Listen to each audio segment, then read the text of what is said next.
I'm Nick.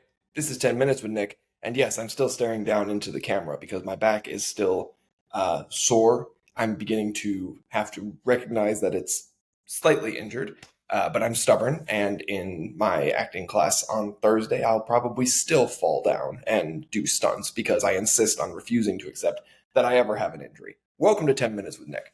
Today, we're going to talk about imposter syndrome. Why? I don't know. I see a lot of people struggling with it. Here's the thing about imposter syndrome. This really could be 1 minute with Nick today. Here's the thing about imposter syndrome. Everybody has it. And if everybody's an imposter, then no one is an imposter. There's my 1 minute with Nick on imposter syndrome. Let's go a little bit deeper. Right, so that's surface level. That's like the classic, your over optimistic friend who kind of brushes off your concerns whenever you bring them up. Right, everybody has one. Everybody has at least one friend who does that. Side note, don't worry. That friend is not doing that to you because they don't care about you. They're either doing it because A, they're not sure how to handle it, and so they're doing their best to give you a positive outlook so that they feel like they've helped you in some way, or B, they're protecting themselves. Right? Your friend is just not equipped in that moment to handle what you're giving them, and that's completely okay. Everybody has that. Now, imposter syndrome. Brushing past the overly optimistic friend, what actually is imposter syndrome? Imposter syndrome is, by my loose definition, I'm not a psychologist, nor am I a psychiatrist, nor am I a behavioral therapist, but my loose definition of imposter syndrome, because I experience it, is feeling like an imposter in your chosen field, even though you have all the training and all the credentials needed to be in that chosen field. Bada boom, bada bang. That's it. Have you ever identified with that? The chances are you have. And if you're a millennial, you've posted about it on Twitter, which is why I'm doing this podcast today. Now, you'll forgive me for my weird eye lines today because, again, I'm standing looking down into the computer and trying to rectify that as I go. Ignore me. I am an imposter of a podcast host. It's okay.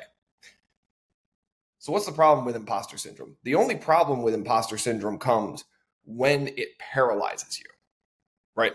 So if you're doing imposter syndrome, if you have imposter syndrome, but you still go on through your day and you still work and still learn and still gain knowledge and still are effective at your job, you may be suffering from imposter syndrome, but your work is not suffering. So in turn, you'll have many more chances to feel like an imposter as you are improved upon, as you are promoted, and as you are brought up higher. There's a saying that I learned a long time ago, I think from my dad, that you are often promoted to your incompetence. You are promoted to your incompetence. What does that mean? Well, you typically get promoted to one level above your competency. Meaning if you are in charge of, if you're capable of leading 5 people, you'll typically get promoted to the point where you are leading, for purposes of the example, you're leading 6 people, and 6 people is beyond your core competencies. And at that point, you are not exposed, you're just beyond your talent. And that's simply because that when you're working in a place, eventually you have to move up the ladder. If you ain't growing, you're shrinking.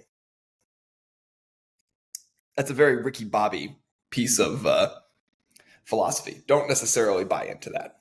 The problem is there's no good system for telling people this is the best level you belong at. Like somebody who makes a great number 2, like in Dr. Evil or in your bathroom, somebody who makes a great number 2, and that joke could just go on for too long. We're just going to brush past that.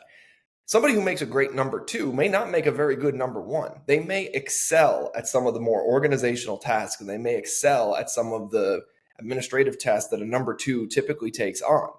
A great COO may be a terrible CEO because a CEO and a COO don't have the same function. In the same way, a vice president of operations for one division may not be able to handle vice president of operations for one region, or vice versa for whichever of those is the larger of the portions of the company. We forgot a long time ago that people have natural talents, and people should be able to self-select them based on those talents. We're in an age, though, where you can't tell people what their talent is or isn't and encourage people to find where they are and to learn and to grow, but to excel where they excel. Like, not saying stay in your place, but saying have some humility and learn something about yourself. Constant promotion is not a good thing. Now, part of this also, and I will say this, part of this also is that pay always needs to rise, and we have a problem with inflation versus pay. There's a lot of arguments about capitalist behavior, anti-capitalist behavior. We're not going to get into all that today. We're simply talking about how the failure of organizing people based on their talent does lead to some imposter syndrome. Let's back that up from employees to students. Now, I am of the opinion that pretty much anybody in school can get good grades. Now, you may not be able to get good grades in everything, and you should sort yourself through that, but there are some basics that you can have good grades on. You may not be able to do well in AP Physics C, which is, as far as I know, the highest level of physics you can get to in high school. But basic physics, the stuff that really requires you to understand a couple key technical movements of physics, you should be able to handle really just by working. You may have to work harder than other people, and it may not come as naturally for you as it does for other people, but you can still get good grades because grades are a reflection of really the work you put in. And again, that does not account for equity in the school system. It does not account for people with ADHD, ADD, whatever other things in school are being recognized now, autism, other special needs, I don't know how to, what's not offensive? I don't know. I'm calling them special needs because I'm from that generation. Anyway, the problem with that is eventually you end up in an uncomfortable scenario. And in that uncomfortable scenario, you may feel like an imposter because because it doesn't seem to fit your natural talent. If you're somebody who's been told your whole life you need to grow up and you need to get a good job, and so you go to, for example, law school, law schools, getting a law degree it's hard to get into law school, but getting that law degree is really not that tough. Getting good grades in law school is tough, but the law degree itself, law schools don't look good if they fail out a bunch of students. So you probably won't feel like an imposter in law school. It will be when you sit down for the bar exam, you may feel like an imposter. This guy. It may be when you get into the workforce, you feel like an imposter. This guy. And that's because it doesn't necessarily line up with your natural talents. Your natural talents may not line up with that job. There's the struggle.